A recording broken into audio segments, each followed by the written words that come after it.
Welcome, welcome, Awareness Explorers. Good to have you back. I am Jonathan Robinson. I'm with my trusty co-host, Brian Tom O'Connor. I'm also with a guest today, Colin McMorran, who we will introduce in a moment. But before I get to him, let's see what's new with Brian. What's new with you, Brian? Oh, well, it's a lovely day here in New York, and things are sort of coming back to life cautiously. And it's actually more crowded on the streets than I thought it would be. Mm-hmm. Well, life has a way of always coming through, and that's good news. I'm excited about meeting Colin because he's a therapist, and some of you know I'm also a psychotherapist that's focused on transpersonal psychology. So let me tell you a little bit about our guest. Uh, Colin is a practicing transpersonal therapist and a member of the British Association of Counselors and Psychotherapists. His personal search for meaning began as a young adult, exploring Western philosophies and psychology, then turning to the spirituality of Eastern traditions, especially Advaita Vedanta. He is the author of No Path to Enlightenment, The I Before I Am, Exposing the Illusion of Yourself. Well, welcome to Awareness Explorers. Thank you, Jonathan. Thank you, Brian. I love your British accent, and I love the fact that you have explored the intermixing of therapy and Advaita Vedanta, which has been an interest of mine. And first question I have is, how do you see your therapeutic approach as being different than, say, your normal therapist?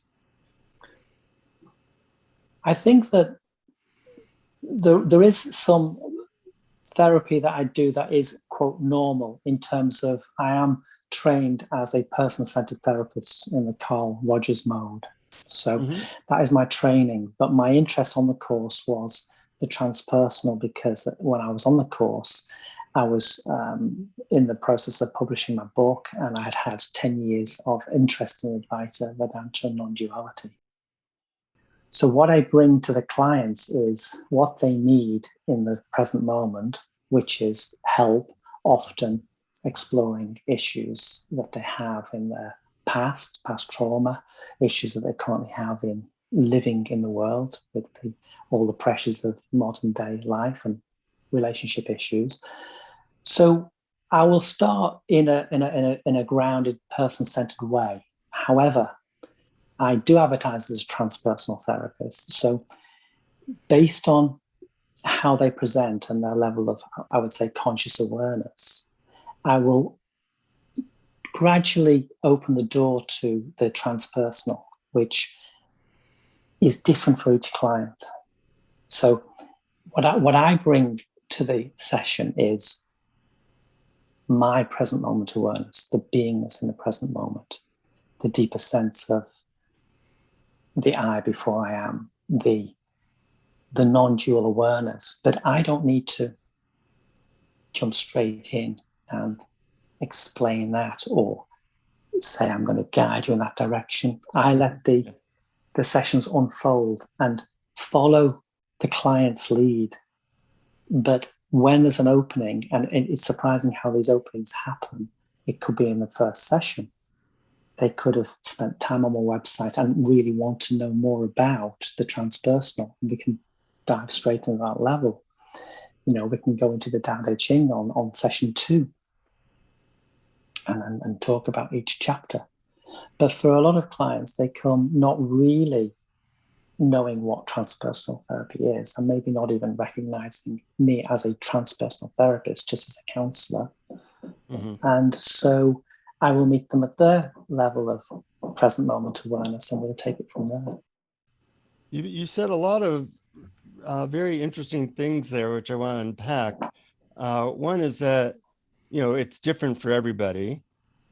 And first you have to meet people where they're at. But it's kind of like a lot of therapists only have certain notes that they play, and you have other, you play those notes, but you're also at any moment that seems appropriate can bring people to other parts of their being. And part of that is just you being in other parts of your being will likely bring that out. Is Well, that correct? that's beautifully summarized. Exactly. It's the I don't have the blinkered approach where you're going to fit into my model Right. of counseling or psychotherapy. Now, what I do is I have certainly a broad range of experiences and knowledge, but that's not enough. It is bringing that present moment awareness and being open to interacting in that specific moment and in a deep intuitive way so that I'm able to follow that flow. And it's a two-way process. I'm involved in the interaction as well as the client. But yes, it's not, it's playing, I'd like to think of playing the full piano rather than just a few notes. So it's a broad spectrum rather than a deep one size fits all. Right. And it seems to work, and I enjoy it immensely. It's just such a privilege to work with people like that. Mm.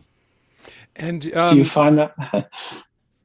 Yes, well, I Jonathan. do find that, and I appreciate that. Really requires kind of more of a therapist, because you're not, there's not just a model, one size fits all. It really requires you to be fully there in your highest being to really do this. And so I have great appreciation for the subtlety of that dance. And just in case some of our listeners don't really know what transpersonal means, and I thought you might also tie it in with another phrase you used just now and in your book, the I before I am. Certainly, yes. Transpersonal, trans beyond person to person, so it's beyond the person. In counseling terms, it does seem to be a paradox, doesn't it? Because clearly I'm dealing with the person and their personal struggle, and their individual identification in the world as a separate conscious being that needs to make decisions and needs to come to terms with their past and needs to plan for their future. And all that is very real. It has to be honored. But at the same time, and this is the paradox, and this is why I love the Tao Te Ching, because it is about two things, opposites, being the same thing. And you can't logically understand that. It's a paradox. But I think life is that paradox. So I bring this being, this transpersonal element in, which I sense, and of course, I don't really bring it in because it's here all the time. Okay, it's not like turned on when I've got my transpersonal counseling hat on. It wouldn't work like that. It's this sense of something deeper that is infusing everything. This I before I am, which is a phrase that other people have used that I like, which is who you are before your persona, before the story of you has taken root and has taken over you and creates a fixed, constrained persona that is immovable and can't flow in where the Tao wants us to flow, which is life. We disconnect from the fact that we are that source, not that we have to find the source. Yeah. Ram Dass used to have a term which I liked, which was going from role to soul. And I see that when you can get somebody from a constricted story and their problems or plans or relationships, the whole thing, and see it in the broader context of that they're a soul, they're an awareness that is learning lessons in life, that can be helpful both on the individual level, but also on the transpersonal level. Indeed. And it's that fine dance, isn't it? It's that fine dance that I find I experience in my own being, that dance between acting in the world with responsibilities, with planning for the future, which is the only sensible way to function in the world. If you don't plan for the future, then the future can soon become chaos, can't it? We are drawing order out of chaos all the time, aren't we? And we need to do that to survive. But however, it's that delicate dance between, can you do that and also have a sense of this ground of being, the I before I am, that infuses that action, so that it takes away the pressure of you having to be the sole author of your destiny, and the immense pressures that people feel when they believe that every decision they make has consequences, and that they are totally responsible not only for the future of themselves and everyone around them, but for all their past transgressions and things they regret. And it's opening them up to see that, well, actually, there is something deeper that we can allow to surface within us that makes things much simpler and more natural. And this is sometimes described as being detached or going with the flow, and this isn't helpful, because it's not a decision to go with the flow, because that assumes that I'm separate, there is a flow, and I can decide to go with it. It's more a recognition that you are the flow, and that you don't have to have that pressure of the story of you, a constructed idea of who you are, to constantly force you to make the right or the correct decision and find the right path in life. It's a letting go. And that's frightening, isn't it? Yes. Why? I've often heard people say it is frightening, and people report that it is frightening. And then there are other people who just long for the moment that they let go. But I'm curious as to why you think it's frightening, or why other people think it's frightening. I would suggest that in the context I was talking, it's frightening for the constructed egoic self. If you are totally identified with the voice in the head, and it's not that you are your thoughts, it's not even that you're identified with your thoughts, you are your thoughts, then there's no space and there's no separation, as though there's no witness, there's no peace.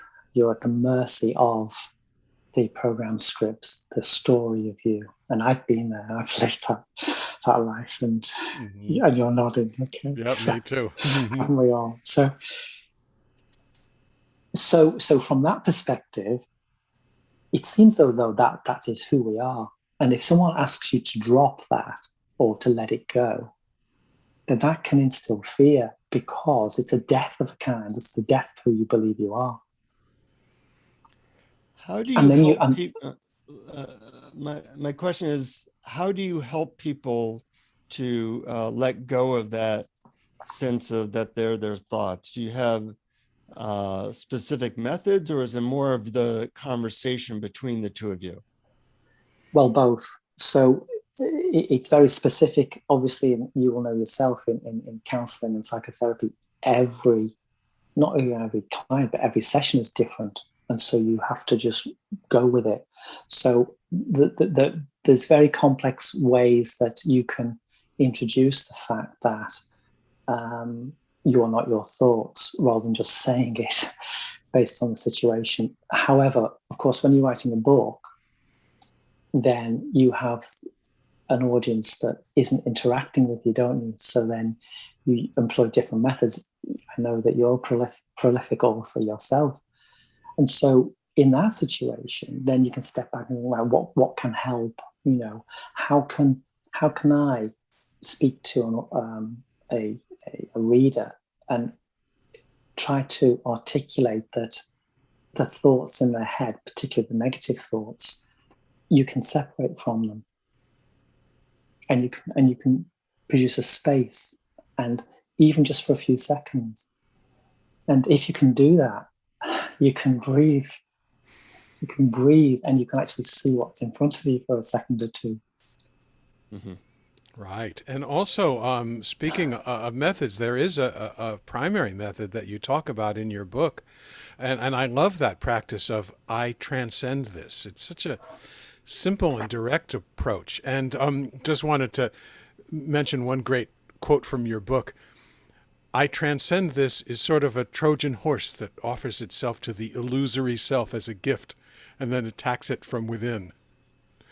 But some of our leaders, our listeners, some of our listeners might not have a clear idea of what it is to transcend. So I was wondering if you could take us through that.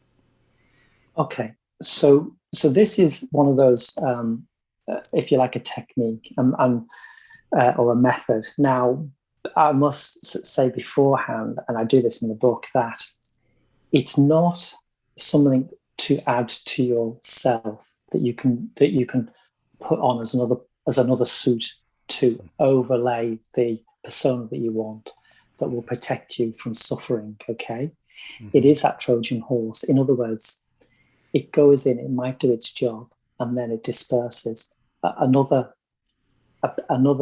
analogy would be it's a thorn to remove a thorn. This is an old Indian text that I've borrowed. So you have pain, you have suffering, you have a thorn. And this is another thorn that isn't to be held on to after it's done its job of removing the pain. Both are dropped. Mm-hmm. So I transcend this might work in terms of stopping the voice in the head, which sounds simple, but is very difficult when you're actually in that anxious, stressful state, because everything is very real and very important, and you're in pain and want things to change. So the idea of I transcend this was introduced in the book as a method of trying to put a halt to the racing thoughts, that spiral of negativity that can drop you into the depths of depression and despair if left alone for long enough, and that's a bottomless pit. So it's trying to catch you. I like I'm kind of have a weird hobby, and I like methods that can be done in under 5 seconds. Okay. All right. Okay. Yeah, That is a weird hobby. Well, I've been practicing it all week since as I've been reading your book, and I was out of town helping my family deal with my aging mother, and I've been using I transcend this, and I find that it directly takes me to that larger spaciousness in which my thoughts and my experiences happen, very much like awareness practices of being aware, switching from the content of awareness to the clear field of awareness itself. Well, I mean, it's great to hear that, because obviously it sounds like you've been in a very difficult situation recently, and with family matters. And so to hear that phrase is helping you, that means a lot to me. So thanks. Sure. I think everybody can find a phrase or some method that just immediately switches them to some other part of their being. And I think it's different for different people. Lately, I'm going to try the I transcend this to see what that does for me. Lately, I've been using 2 questions. One is, can I see through the Jonathan character? Because the Jonathan character is always doing his thing. Can I see through it to something else? And then another thing that I've been doing is asking the question, I wonder what my exact next thought will be. And that kind of stops things really quickly. It puts you right in the moment, like, forces you into that focus. And so I like the term I transcend this, just because it's also a like quick stop method that helps people recognize that there's more than what they think is going on. Well, I like your two ideas, and I might borrow those if I may. You can share our. There's no patent on them, so yeah, you may. Wonderful. I wonder what my next thought would be. That is very interesting, that actually, because it questions what thoughts are and where on earth they're coming from, anyway. And people who are identified with their thoughts, maybe that might question how the thoughts arise, and if they don't have control, which they don't have control, we don't. It's like the tap. Do you call it a faucet? The basin of the tap that's flowing. Mm-hmm. Mm-hmm. Mm-hmm. It's like it's a constant stream, isn't it? And that those taps can't be turned off. I mean, if we could control our thoughts and decide not to have a thought because it was harmful to us or it was causing us stress, well, wouldn't that be a wonderful world to live in? Yeah, just in the question, you're acknowledging that you don't know, you're not in control of your thoughts. Exactly. And now that's frightening for some people, but it's freedom as well, isn't it? In a way, because it releases you from the ownership and immediately puts you into that being aware of awareness, as Brian was saying, or the witness is the same thing, isn't it? It's that space, but that witness or being aware of awareness itself isn't a place, is it? It's something that, well, we can talk maybe a bit more about consciousness and what that is, but it that opens up those questions. Mm-hmm. That's right. Yeah. And it seems that because everything can appear in it, and anything that you could name is a concept that appears in it, that spaciousness or that awareness has no qualities of its own. It's indescribable by words. I always say you can't see it, you can only be it. And you also talk about that in a very similar way in the book. Indeed. And this is the difficulty, isn't it, with words, conversations or books, because if you're trying to describe something that is indescribable, then you're not going to be successful. So this is where analogies and Right. You can do parables and it can help. Metaphors, that was the other one I was thinking about. Right, because they can help, because it's giving you something to match against something that you can't describe. And sometimes, as I say in the book, a spark from the known can ignite the unknown. Right. But we can't write it down and say, well, here it is. And that's frustrating, because often people want answers, don't they? The self-help books and a lot of the books out there and the people out there who are trying to help are giving people what they think they need, which is a short-term solution, but doesn't really cut it when life kicks in. That's right. And and so it's important that, and I say this in my sessions, that we might have a wonderful 1-hour session, but the proof is, if it's working in your life tomorrow in the trenches, does it work there? Because that's where we live. That's where we live, in the messiness. Right. Yeah, the mind always wants an answer. I used to have a teacher who'd say, questions open your mind and answers kill it. And love it. yeah, because there is something satisfying. Oh, now I know the answer, and that means now you're closed. You're not open. It's like you're done. Yeah, exactly. Well, isn't that what the education system is all about? In part. Mm-hmm. Right. And I've always thought of questions as, especially spiritual questions like self-inquiry style questions, as not about the answer at all. It's the act of asking the question that turns your attention around from the content to the background. Exactly. Because there isn't an answer for this. But isn't it interesting that, we are all educated to, as Jonathan said, to your praise for knowing answers to questions.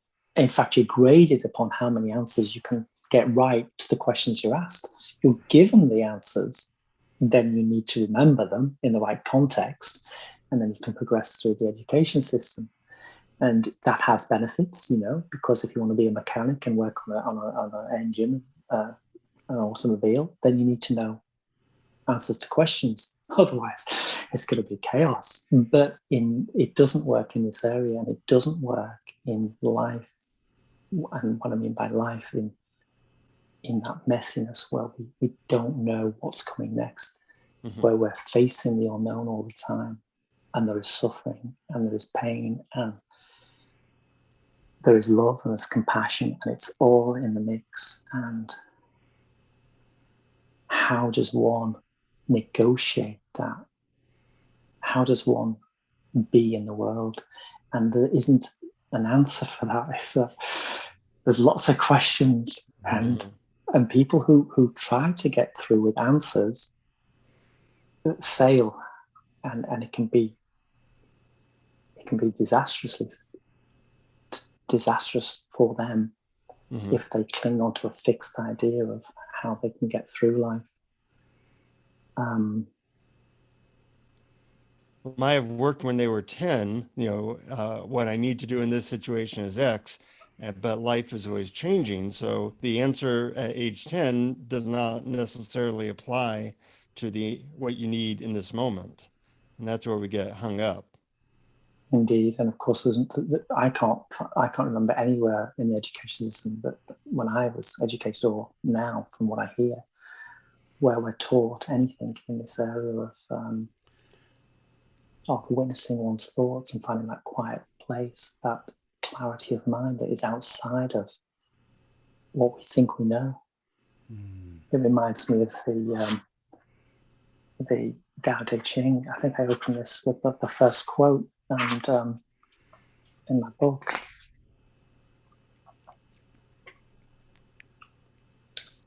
In the pursuit of knowledge, every day something is added. In the practice of the Tao, every day something is dropped. So that's in the opposite direction, isn't it? And this is what I'm trying to speak about in my book. This isn't about adding anything more to you. You've got more than enough already. You've been added to all your life. This is about peeling away, dropping away, peeling the layers of the onion, and then being comfortable with not knowing. Reminds me of that quote from Shunju Suzuki: in the beginner's mind, there are many possibilities. In the expert's mind, there are few. Beautiful. And also, it also reminds me of, and your mention of metaphors and analogies. I think you're a master of metaphors and analogies, and there's so many in the book. And a couple of my favorites are the water wheel analogy and the marble box analogy. And just talking now about letting life flow reminded me of that water wheel analogy. I was wondering if you might take our listeners through that. Yeah, John, thanks for mentioning those two. There are a lot of analogies in the book. Those two, I think, I believe are my own. Of course, someone else may have written them. It's often, sometimes you write something that is original, and whatever is original, and then someone else has written very similar. But they were mine, and there are other analogies like the wave and the ocean that have been around since time immemorial that many of the listeners would be aware of. So the water wheel analogy was, I wanted to try and explain the duality of the being a constricted individual mind-body, the separate self, and the duality of that, and then this life force that actually animates us. And so I picture a water wheel, and I picture the water wheel being the human body and its movement, and the human mind believing that we are the authors of our own story, and the flow of life comes from within us somehow. That we are the masters of our destiny. And then, of course, the water wheel analogy points out that its movement is only because of the flow of the stream beneath it. But the two go hand in hand. we are both. But the illusion is that we animate ourselves. And of course, the flow of the river and the force of the river animates us. Reminds me of Rumi's quote about we are lions, but lions on a banner. Let not the wind that moves us let us down. Beautiful quote. And maybe I got it from that, actually. I'm thinking about it now, that these lions that are like moving, alive, powerful, but they're on a banner, and it's the wind that's giving them their movement. I love that one. Yeah. But the I had never heard the water wheel and the marble box analogy before, so and Good. I've Well, read a lot of them. maybe they are fairly unique. Have you? Yeah. Yeah. Yeah. Okay. Yeah. I have a question. I noticed in looking at your website that you offer live guided meditations. Yes. And on our website, awarenessexplorers.com, we have a bunch of guided meditations that are recorded and people have access to for free. And I think you'll be doing one later today as well. But I was wondering what you thought was the difference between a live meditation versus one that's recorded. Well, this is something that I found out through my client and student work, because I found that sometimes they would come into the sessions flustered and not really disengaged from what they were doing previously. So I thought, well, how can we enter the space in a more tranquil way? And for those who were open to this suggestion, I thought I would do a guided meditation. And that was how it started. But then it developed to the point where it wasn't just to relax them between the space of work and study into the session. It was actually something much deeper than that. And the feedback I was getting was that they had tried different guided meditations, audio ones, obviously all pre-recorded that you can find on YouTube, on the internet, and were having mixed success with them. Some were better than others, and it's like analogies, isn't it? Some work and some don't. But what they said that with the meditations that were live that we did together, they went into a deeper place than they had with the audios that were recorded.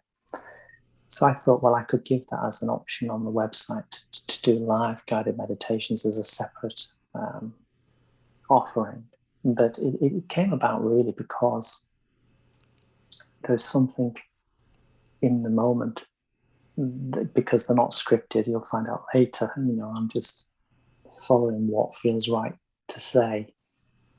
And because it's in real time, in that present moment, this sort of space that we can't really define. I talk about this in the book. What on earth is the present moment? When does it become the past, and when does the future invade it? It kind of, you get into difficulty trying to define what on earth it is. So it's more like a presence, a beingness. And then so that infuses the meditation in the way I think when it's live, that it's difficult to replicate when you're listening. And that's not to say it's not possible, but Yeah, I think there's something there. I used to not believe that, and my beliefs have changed. I used to not believe in spiritual transmissions or any of that stuff. And now I have very intense experiences of live transmissions, and that there's something kind of magical going on there, that it is different when it's live versus Memorex, as they used to say here. Memorex.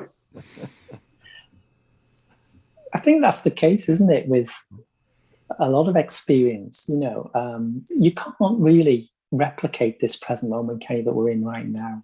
I don't know what you're going to say next. You possibly haven't really got much of an idea, and I don't know how I'm going to respond. But isn't that freeing to actually be comfortable in that not knowing? And this is the space, wouldn't it, that people, if they could find, makes life a lot simpler. But the problem is that people go about trying to find it in the wrong way, because they want to add something. They want to become more confident, and the confidence they believe they're going to get is through knowledge and having answers to questions. And suddenly they will be at ease and at peace and have a clarity of mind in any moment, but it doesn't work like that. That's going in the opposite direction. Hence the title of my book.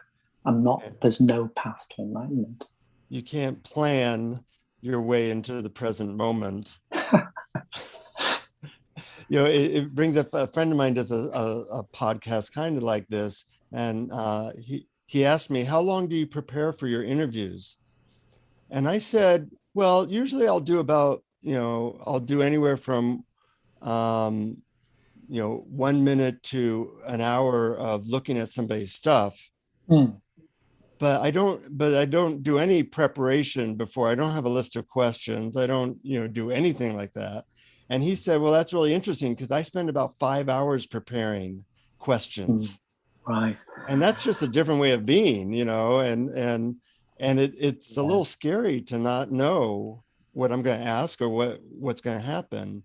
But I think it does make it more alive, and it's a different way of being in the world, that you're like, okay, I'm going to let my being in the moment decide what happens versus my mind trying to direct it all. My method crosses both. I prepare. I take a long time and read books and list questions. But then once you've done that, then you have to trust. Then you have to let go, and then you have to respond in the moment. But I like, opportunity favors the prepared mind. But maybe it's because maybe it is maybe it is because I'm afraid, and then of just sailing free, as another one of your great analogies. Well, I think we're saying the same thing, and we're just coming at different sort of almost personality types or temperaments to how one interacts in life, because we are all coming with our different experiences of life, and our this nurture versus nature. Are we born with a certain way of being in terms of how we react to the world? And so some people want more control over the future, and so want to plan a little bit more, and that's fine, because planning is prudent. As I said earlier, there's nothing wrong with planning, but it's when it's when it spirals into worry or fear in the planning. That's when it goes wrong. So plan.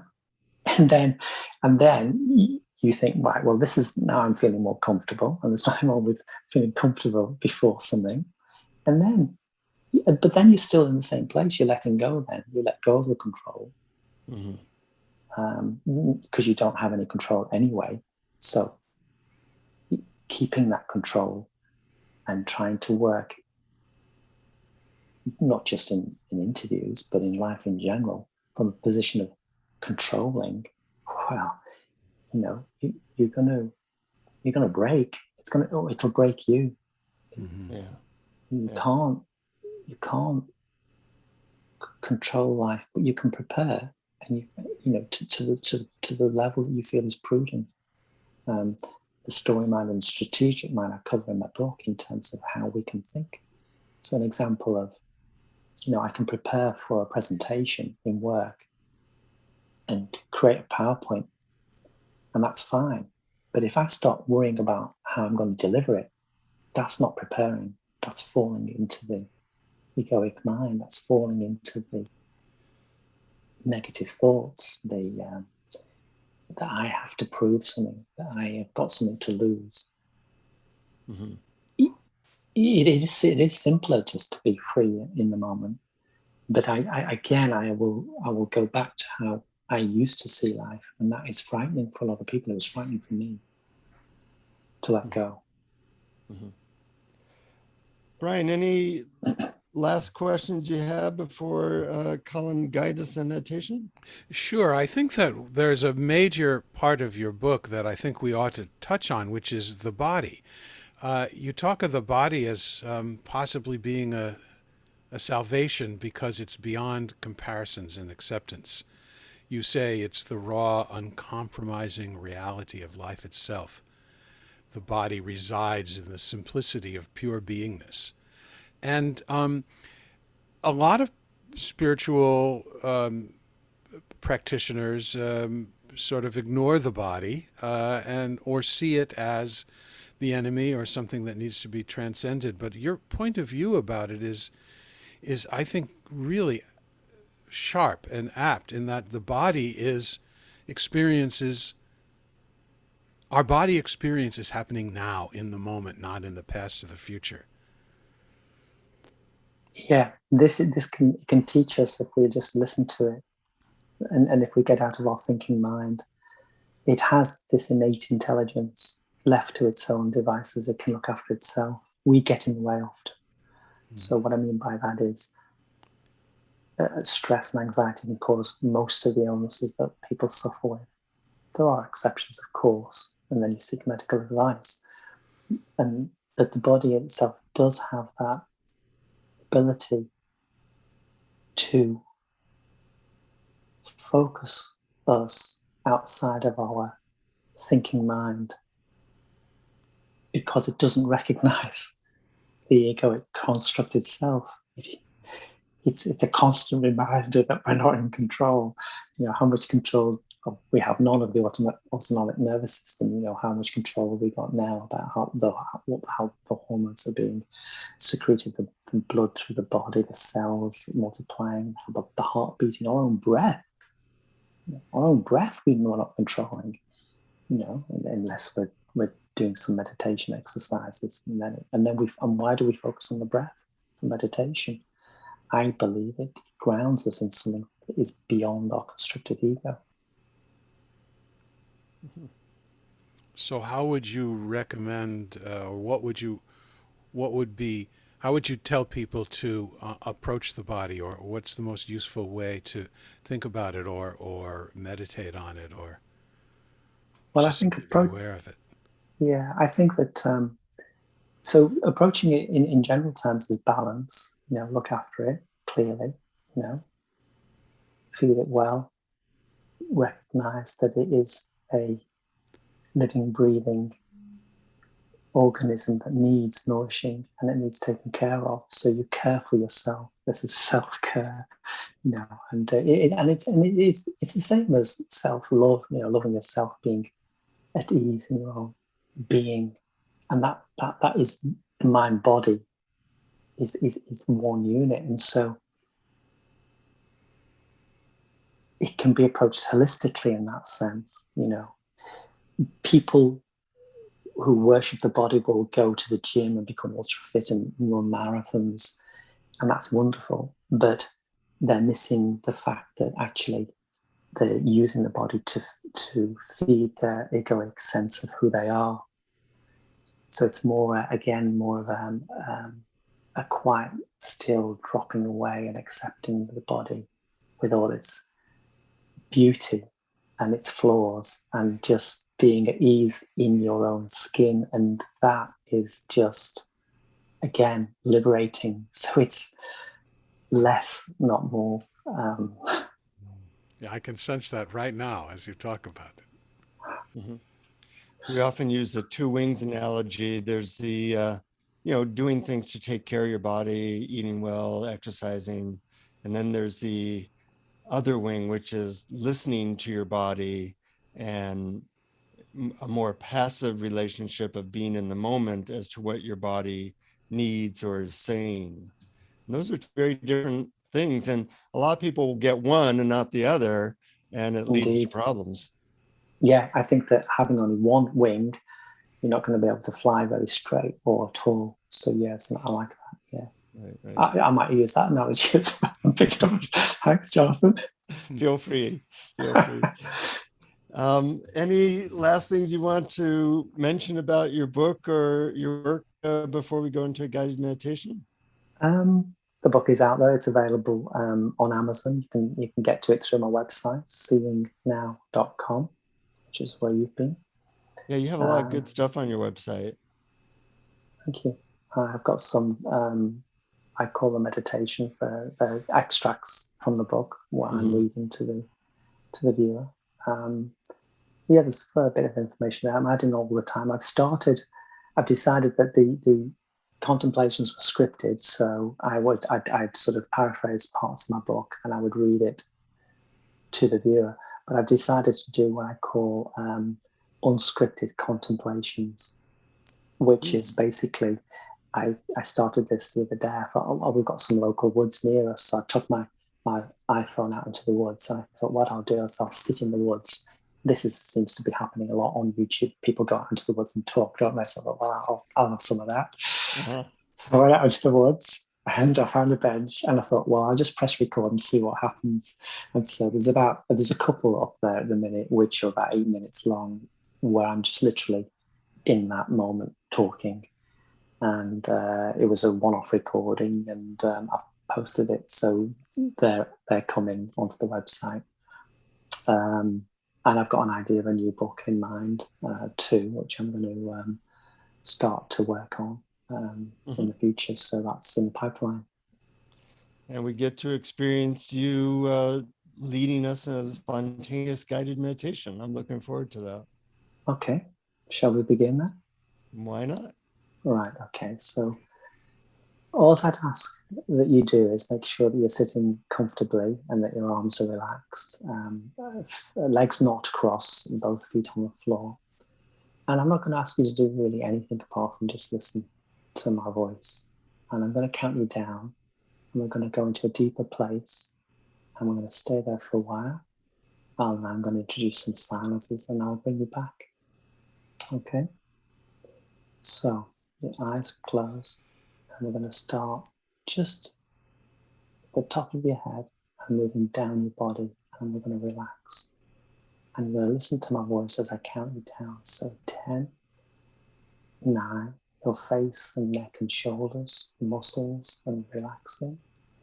8, your torso, upper arms, lower arms, hands. 7, dropping down deeper now, feeling more relaxed. Your seat, your upper legs, the muscles relaxing. 6, 5, dropping deeper now into your legs. 4, 3, and into your feet, the tips of your toes. 2, 1, and now your whole body, all your muscles, all your sinews are relaxed and at ease, and you're feeling heavier. And we're going deeper now. As we go deeper, you'll be aware of sensations in the room and sounds. You'll be aware of thoughts. Let them come and let them go. And now we're going to go into that quiet, peaceful place, the core of your being, the place that you never leave. We're going to experience that in the moment. It is the eternal presence. It is what you are, not who you are. And this is a place of comfort and peace and clarity. Dropping deeper now, and the silences are going to be introduced. And in those silences, there's a depth and peace that can't be matched.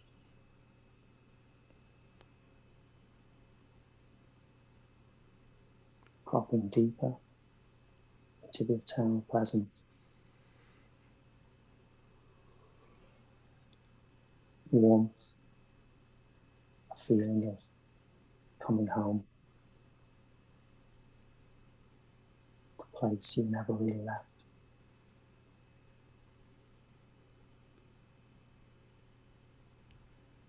The silence is speaking louder than any words. Dropping deeper now, flowing at that deeper level, that oceanic expanse, opening up.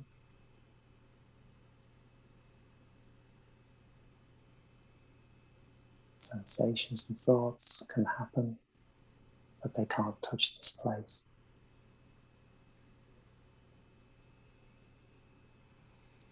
The silence is more profound than any words.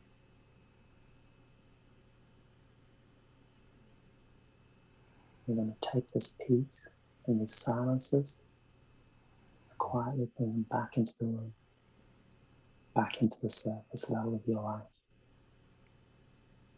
And what we're doing, we bring this back up. I'm going to count you back up. 1, 2. And as I do, you can feel the tingling in your hands, your arms and your feet as the life force is flowing through you. 3, 4, coming up now from the ocean depths up to the surface. 5, 6, quietly and peacefully with clarity coming into the room. 7, 8, 9, and 10.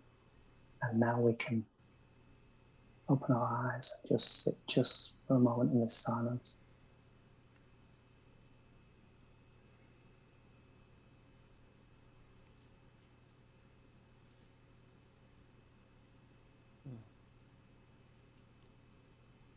I could definitely feel that transmission. And also I like how there's a focus on silence, because when we're peaceful, call it inner silence, is very loud.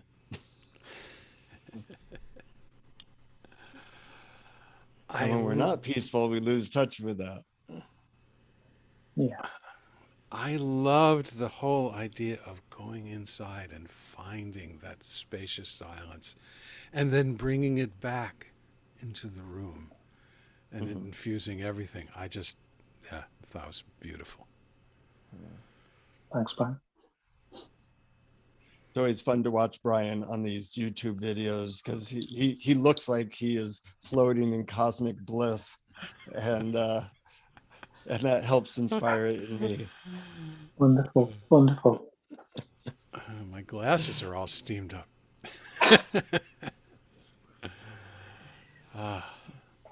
Well, it's been a real pleasure, Colin, and a lot of good stuff there. Your book is No Path to Enlightenment, The I Before I Am. Your website, seeingnow.com. And there's some gravitas to your British voice when talking about these things, which I also appreciate. Wonderful. Well, thanks very much for those compliments. Probably only to Americans, though. I can't take any credit for my voice. And we want to thank our Patreon viewers as well for supporting us at patreon.com/awareness explorers. And if you sign in for as little as $1 a month, you get a bunch of extra stuff from us. And thanks for being part of our family. Thank you, Colin. Thank you, Brian. And please tell your friends and family about this, because as Brian says, what did he say at the end of our podcast, Brian? Let's see. What do I Knowing say? yourself Knowing as yourself as awareness is the greatest gift you can give to yourself and those you love. Well said. Well, perfect. Well, thank you for the opportunity, gentlemen. It's been a pleasure. Yeah, likewise. I feel so lucky we got to talk to you, Colin. Thank you so much. You're welcome. Thanks. Until next time, keep exploring. Keep exploring.